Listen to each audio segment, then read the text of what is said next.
Viewers, এই মুহূর্তে বরিশালের একটি অনিন্দ সুন্দর খালের ভেতরে রয়েছি।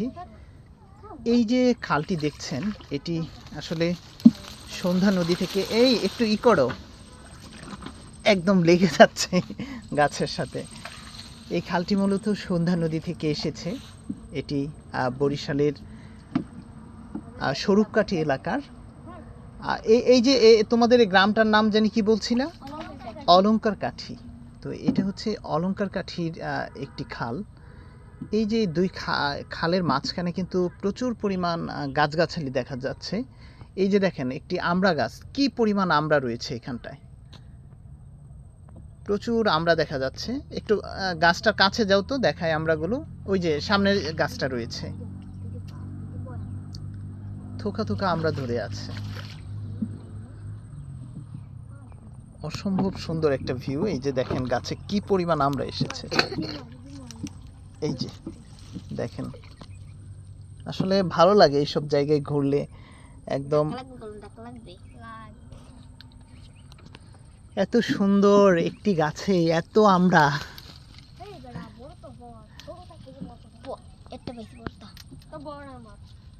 আসলে ভালো লাগে এই জায়গাগুলোতে ঘুরলে,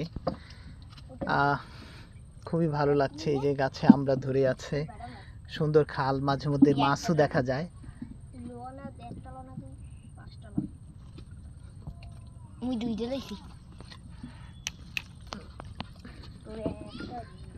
একটু সামনের দিকে যাও, হ্যাঁ, আরো দেখি।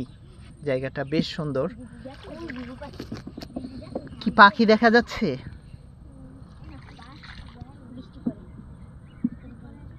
আসলে আমাদের দেশের যে গ্রামের ভেতরে এত সুন্দর জায়গা থাকতে পারে, এখানটায় না আসলে একদমই বোঝা যেত না। আপনারা চাইলে ঢাকা থেকে বা দেশের যে কোনো জায়গা থেকে প্রথমে বরিশাল আসতে হবে, অথবা আপনি ঢাকা থেকে বরিশাল বানারীপাড়ার বা স্বরূপকাঠি থেকে বাস পাওয়া যায়। বিভিন্ন বাস দেখা যায় এই রুটে চলাচল করে। বানারীপাড়া এসে আপনারা এই যে জায়গাটি দেখছেন, এখানে খুব সহজে চলে আসতে পারবেন। আর অথবা বরিশাল থেকে আপনারা যদি আসেন, 70 টাকা মাহেন্দ্র ভাড়া নিবে। বানারীপাড়া আসলে বানারীপাড়া থেকে আপনি এখানটায় একটা অটো নিয়ে চলে আসতে পারবেন।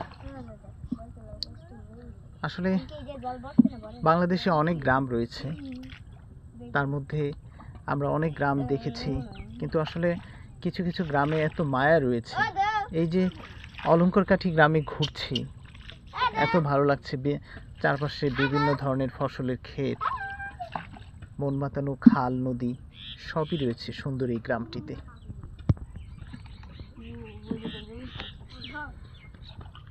আসো আমরা ব্যাক করি।